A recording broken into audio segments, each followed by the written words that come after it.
Les caractéristiques qu'on va collecter à propos des arbres études.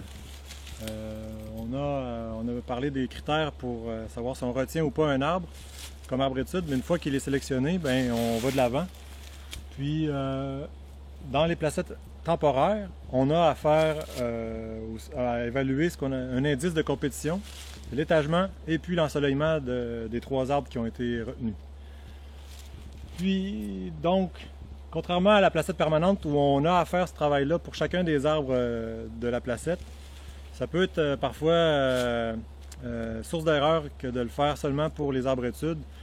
Parce que pour réaliser cet exercice-là, il faut quand même avoir la structure de notre peuplement dans la station représentative en tête, puis être cohérent par rapport à ce qui est présent dans la placette. Donc, pour réaliser l'étagement, un truc qui vient des points d'observation écologique, une norme qui date des années 90, c'est un très bon exercice.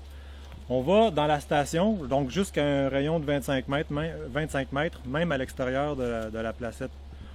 On va trouver les arbres les plus hauts, qui ne sont pas des aberrations, donc des super dominants, les deux dominants.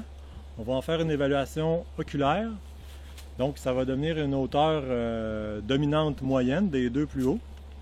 Ça va devenir notre référence, hauteur dominante de référence, à partir de laquelle on va pouvoir faire un petit calcul où la hauteur des codominants les plus bas vont être aux 2/3 de cette hauteur-là. La hauteur qui va délimiter les opprimés des intermédiaires va être la moitié de cette hauteur-là. Ça, c'est quand même très intéressant à faire comme exercice pour être cohérent entre la désignation d'étagement entre les trois arbres études. Puis donc en cohérence de l'ensemble de ce qui était présent dans la structure du peuplement.